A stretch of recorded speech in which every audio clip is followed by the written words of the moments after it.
Hi guys, I hope you're doing really well and happy and thriving.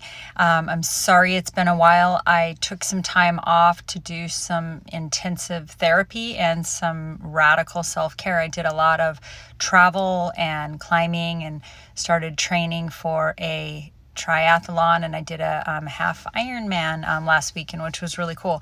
So I'm just trying to heal, and I've done some incredible work around that. So I'm grateful to be feeling so much better, and I want to share with you some of the things that I've done to heal and some of the progress I've made, and also just to offer some suggestions that might help you.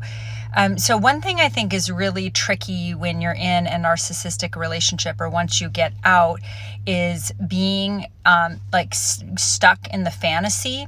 So I think a lot of times we get stuck in this fantasy of who we think the person is, or we get stuck on the mask of who we thought they were. So if you were with a covert narcissist, it could have been this mask of perfection and kindness and gentleness and maybe even introversion.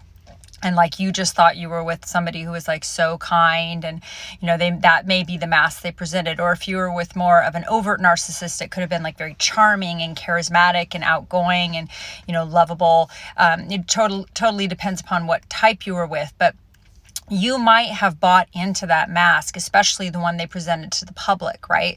And even with coverts, it might have been presented to you for a long time. So you might still be stuck in this delusion of being, in love with or still bonded to the fantasy, the mask. So essentially, it's like you're bonded to a paper mache cutout, and so something you can do to really get in touch with reality, with the truth. You guys might imagine, I'm sure a lot of you guys are truth seekers here, right? So I want the truth. I'm constantly seeking, kind of the higher truth. And so, getting into reality and getting out of fantasy and getting into the truth is so important. So one thing that I did early on was I had some guidance in this from a narcissistic abuse coach. Was I made a whiteboard and I wrote down the truth. So it doesn't matter if the mask that was presented for a long time was one way, and then they started treating you really poorly during the discard or the devaluation.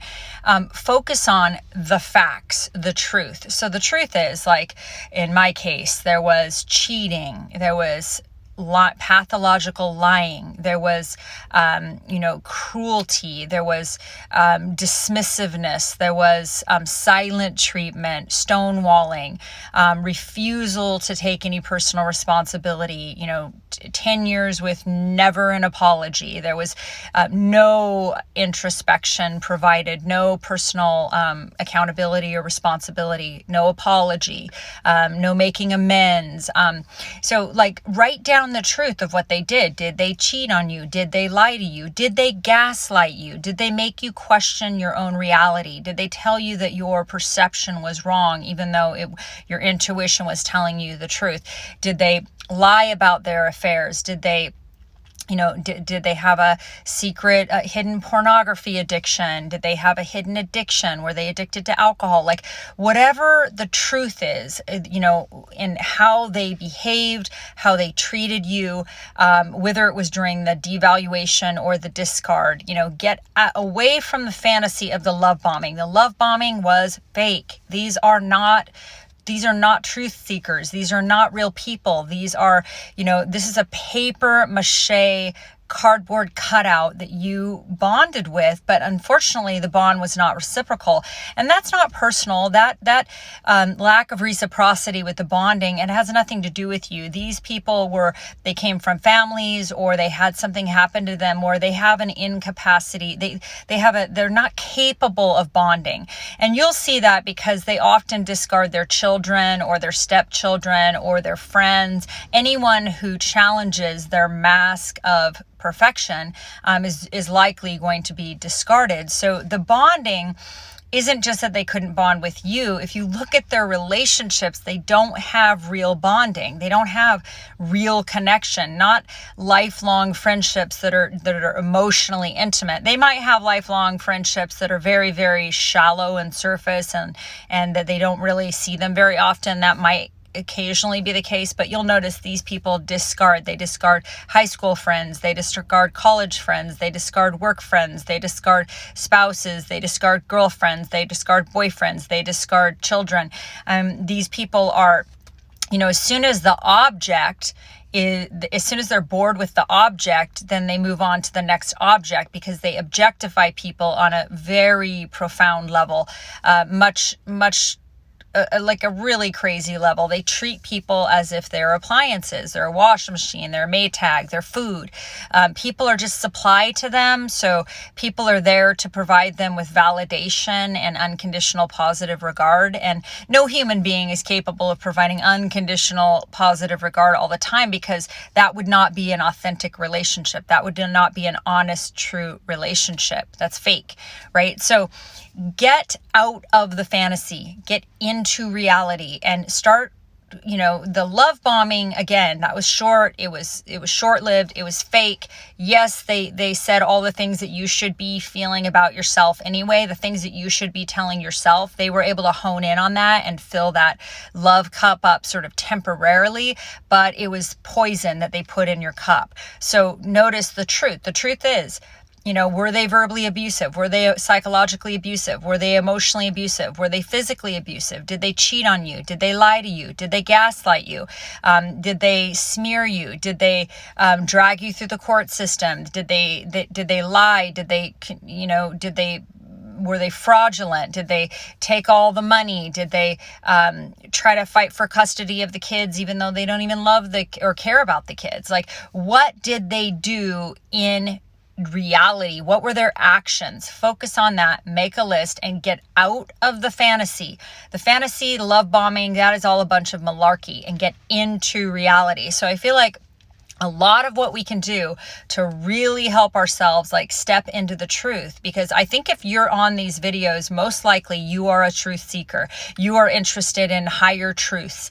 You do not want to be living in a lie, a delusion, a fantasy. And so that's what these people offer. That's what these cardboard cutout, paper mache, fake humans offer. And you want real, you want authentic, you want deep connection.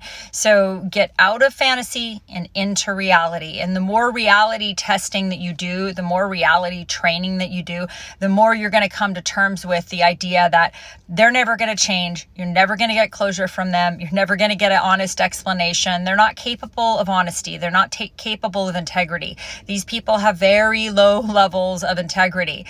So you're never going to get those things from the narcissist. You're never going to get an honest amends, never.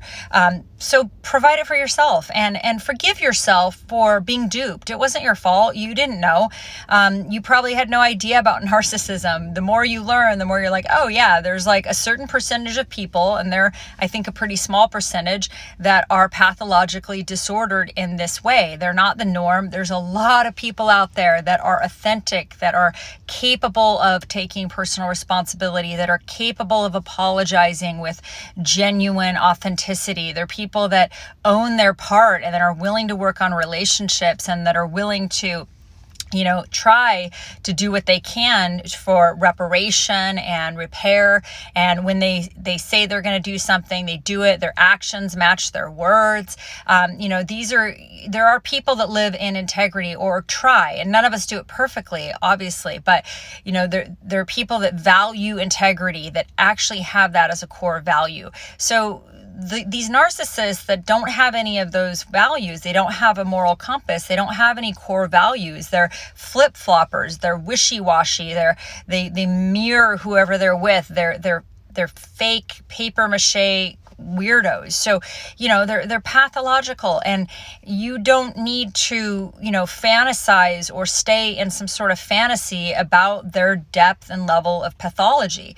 The more you do this reality testing, I think the more you're going to get in tune with the truth, and the truth, my friends, will set you free. So I hope that you are having a wonderful day, and I hope you're practicing radical self-care, and I really hope that you're getting exercise. It's huge. Daily exercise is huge to help overcome and heal from this narcissistically abusive relationship. I hope you have a wonderful day. Bye.